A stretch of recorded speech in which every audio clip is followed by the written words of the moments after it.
Diet, lifestyle has changed. Economic growth is there, but at the cost of everything. You are saying that people are not taking blood pressure medication on a daily basis. Only 30% come. Why is the hesitancy? Education.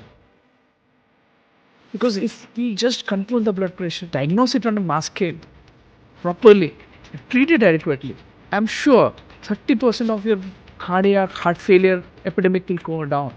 What is the one thing that you wish your diabetic patient and listen and change? Prevention, pay attention to the diet from the 30s, early 40s.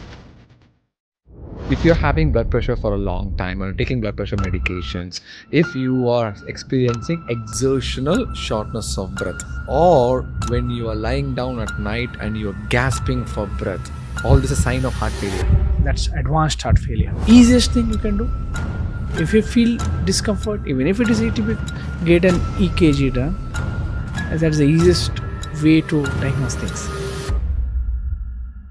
I think even though it is a very bold statement, I think we can summarize this as any patient with diabetes, imagine that you have some kind of heart disease already.